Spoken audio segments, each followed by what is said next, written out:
Welcome to the Dance Studio Empire podcast, a mix of business strategies, simple tips for studio growth and success, with a touch of inspiration, motivation, plus raw and honest conversations to ensure you are building your studio empire.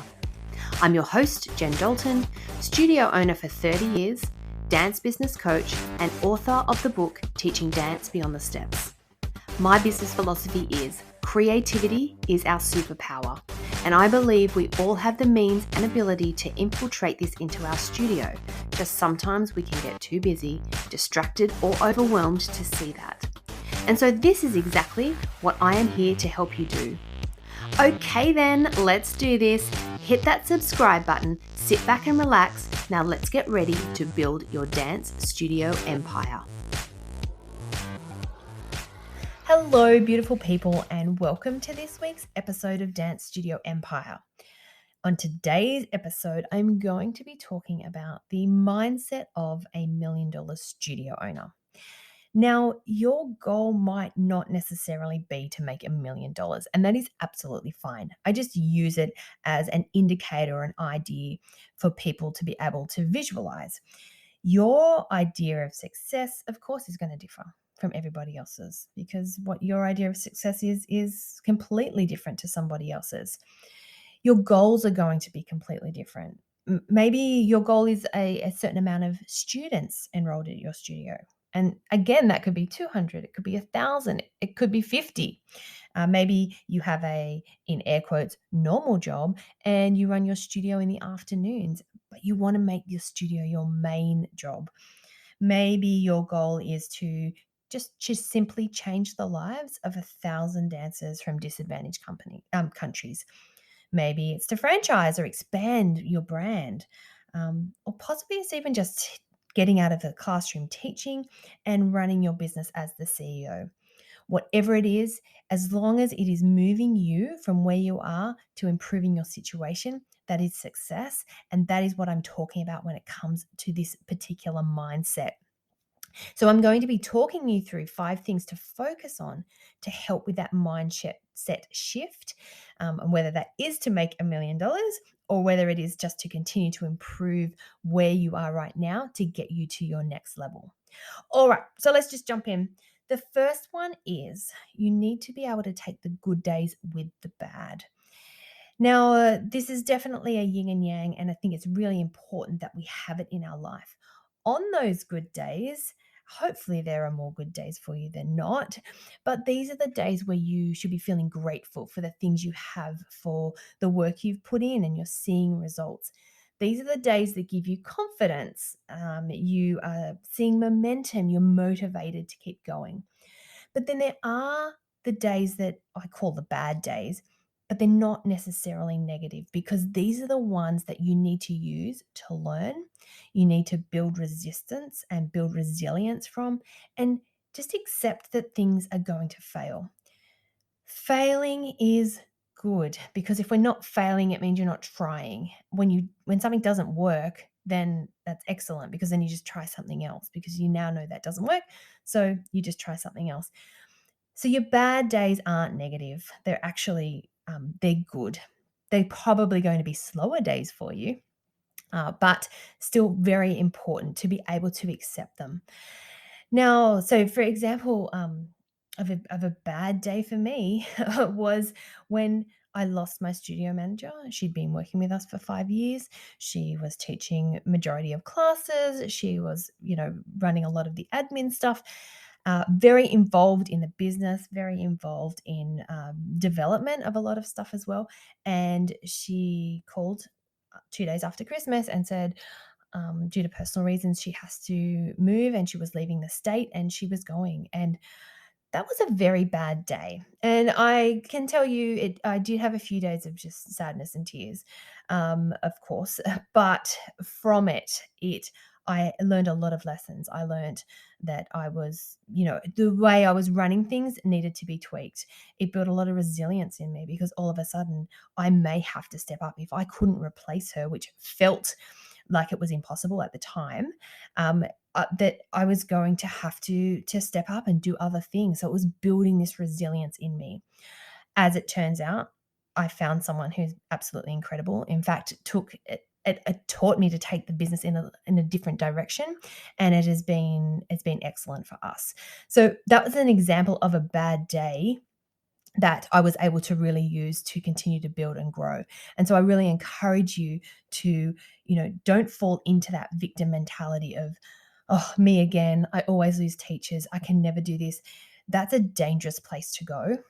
You want to be making sure that you are appreciating those good days, because you need to use those against each other to keep moving you forward. All right. So that is number one, taking the good days with the bad. Number two is how you react from mistakes that you make or challenges that are presented to you. Now, if you are continuing to strive forward, striving towards your goals, you should be making mistakes and you are going to be presented with challenges. It's just the law of business, right? But how you react is probably the best thing.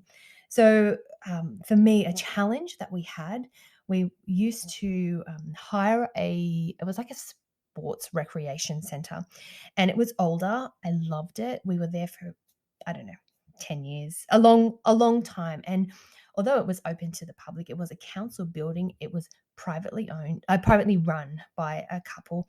And so exclusively it was ours. Like, it was great. I still love the vibe. It has absolutely got me to where it is today.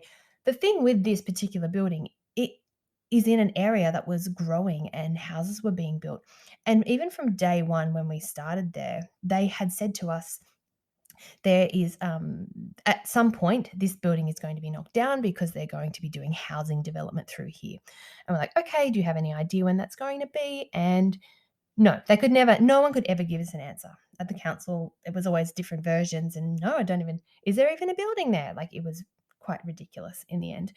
But we knew that this was a possibility, and we could see what was happening around us as well. So we looked at this, and we were proactive about our approach to this as the houses were going up, as things were moving. This is actually when we bought our unit. So a couple of kilometers away from there, we bought an industrial unit, which we fitted out.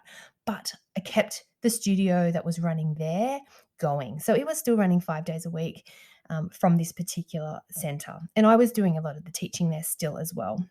And I had new teachers taking the new students at the new venue. But what happened, I got a phone call, and it was in the middle of the school holidays. So I think we'd had 1 week and we had 1 week left, and we were heading into our final term before our concert.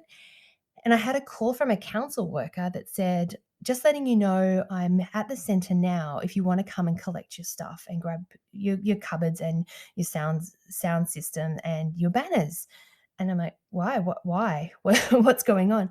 They said, oh, it's the building's been permanently closed because they're knocking it down. And I'm like, what? No one told us this. And so basically, I had a week before classes were starting back, before our last 6 weeks before our concert, and I had no venue and I wasn't told. So this was, I would say, quite a massive challenge for us.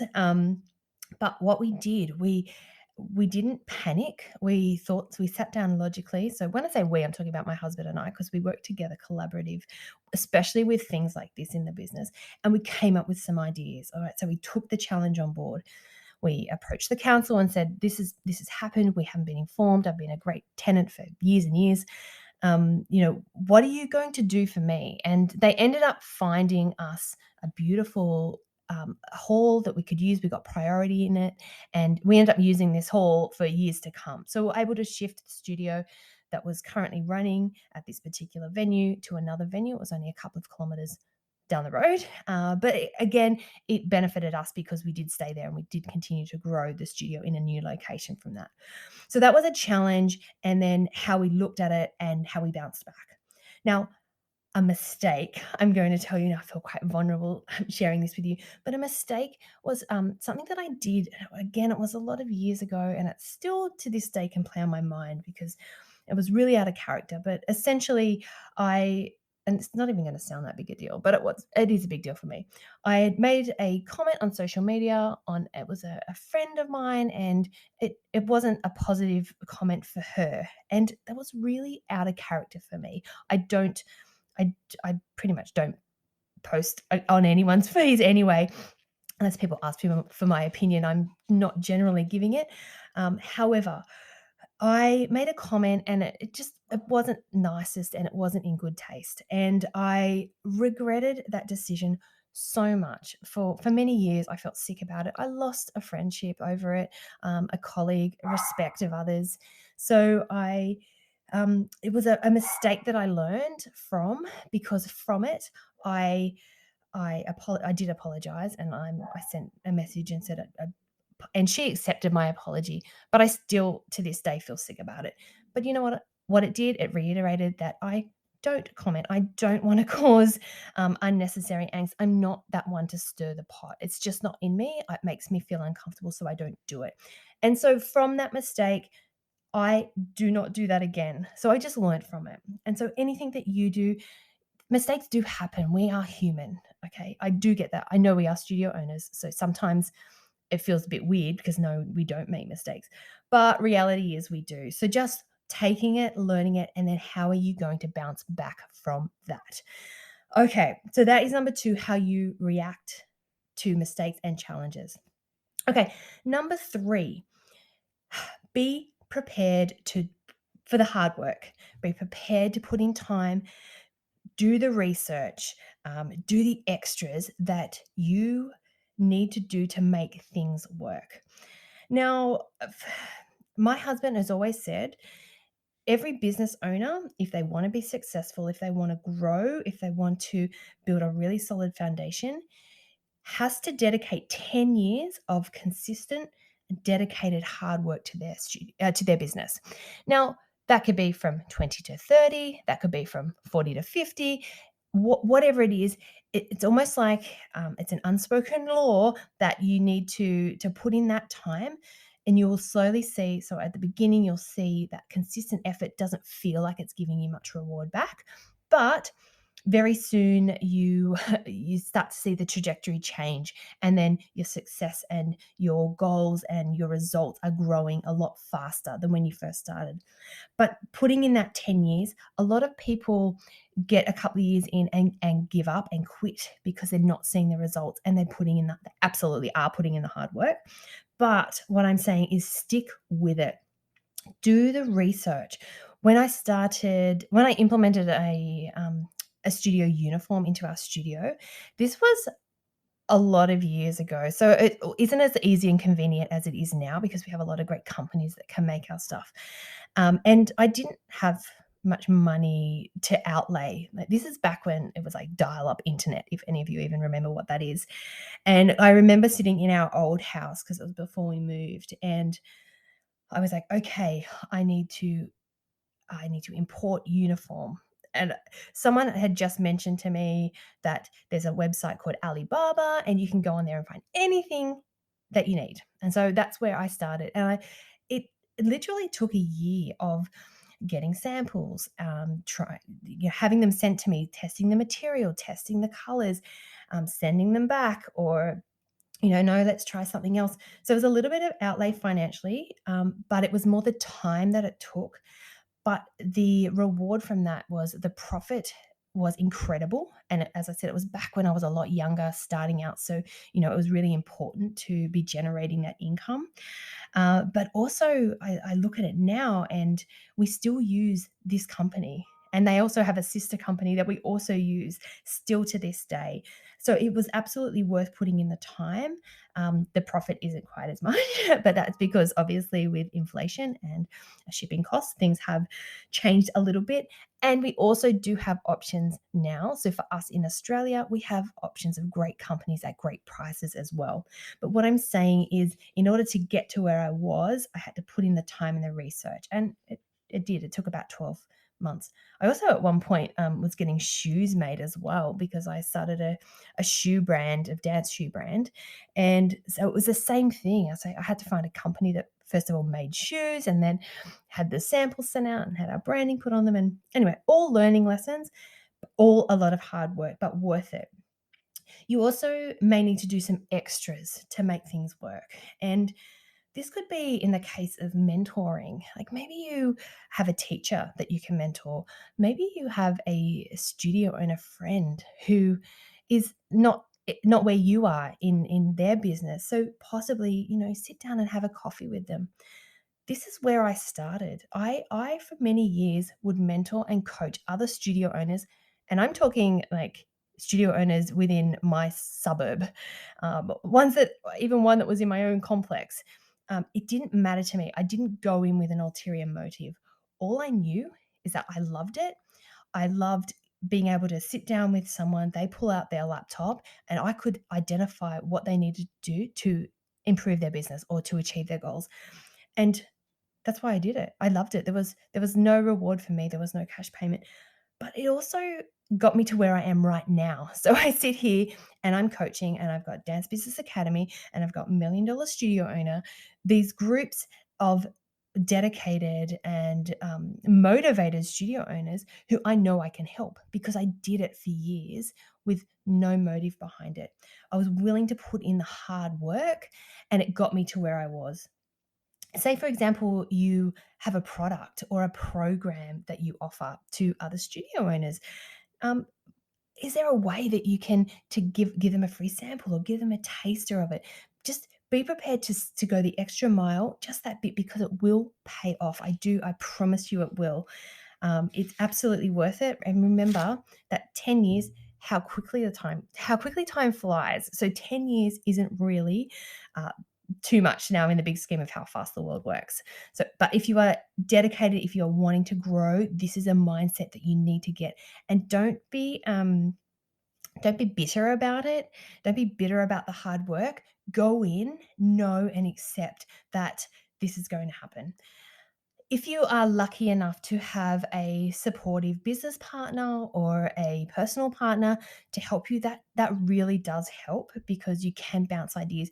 And the days where you're struggling, they can hopefully bring you up, and vice versa. If they're struggling, they can bring you up. So having someone to bounce ideas off during this period does definitely help. Um, and if you don't, join Dance Business Academy. I can be that person for you, and that's exactly what it's there for. But definitely, just put your head down, be ready to get your hands dirty, and just do it. All right, number 4. Let's move on. I don't look at your studio as one business. Look at your dance studio as 100 opportunities in one place. So your studio has multiple avenues of revenue.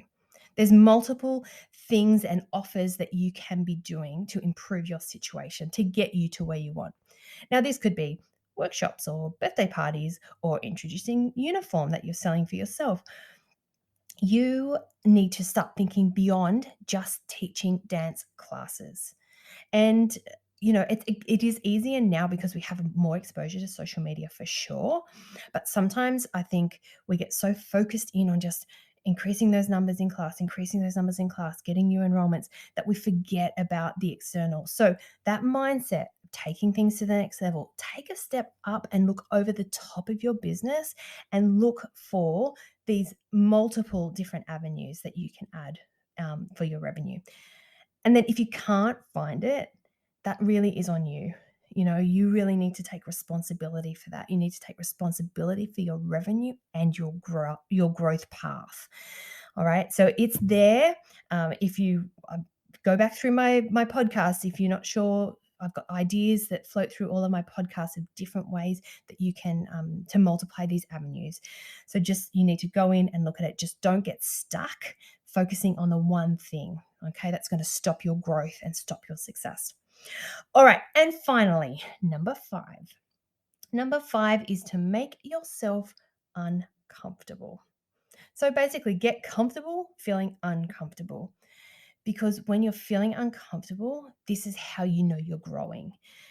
For you to be moving the needle in your business, it needs to be feeling a bit weird. Now, no one loves this, okay? No one. No one likes feeling uncomfortable. Of course we don't. It's not normal for us. But this is also is what differentiates successful business owners versus ones who are just ticking over.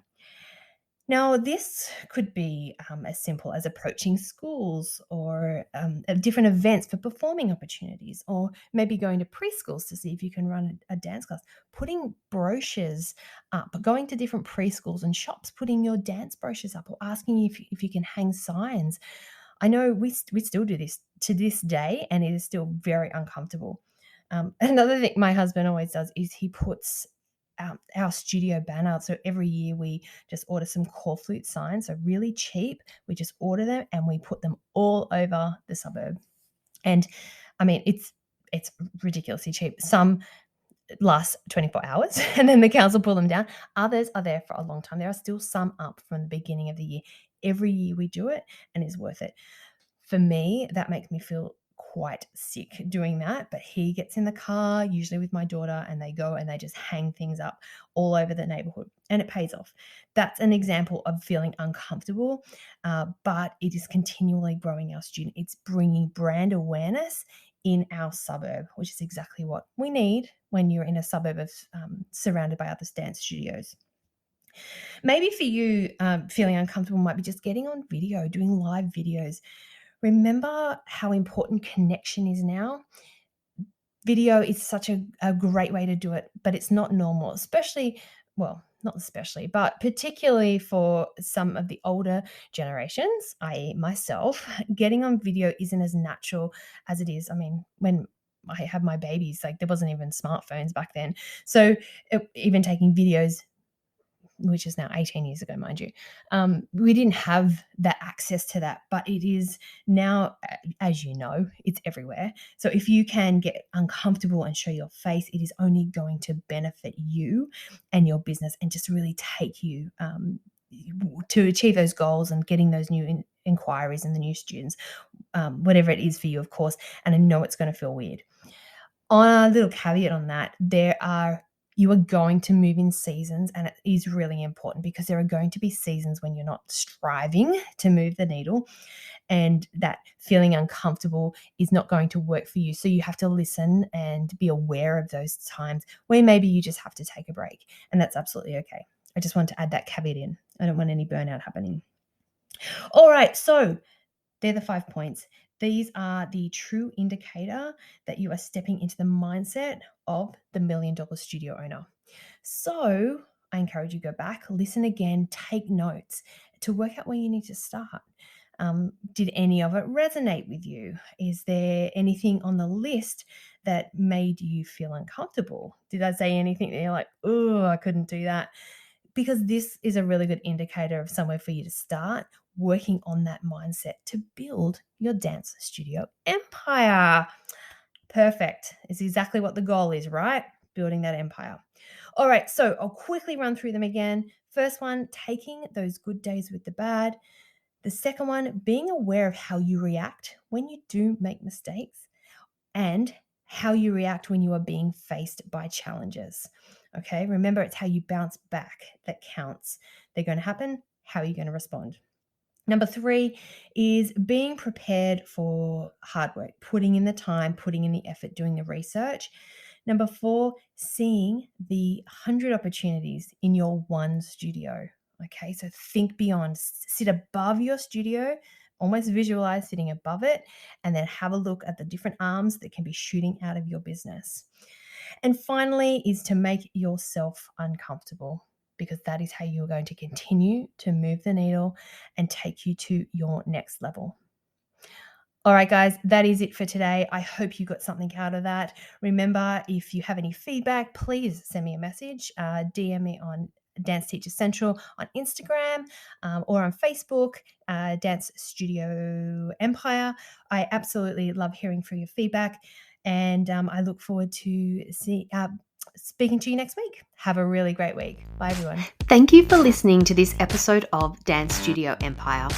If you enjoyed it, please share it on your stories on Instagram, and be sure to tag me at Dance Teacher Central so I can say thank you. And if you really want to support me and the show, I'd absolutely love for you to leave a rating or review. For all the latest from me, you can follow me at Dance Teacher Central on Instagram and Facebook. Be sure to tune in next week for more strategies and tips to ensure you are building your dance studio empire.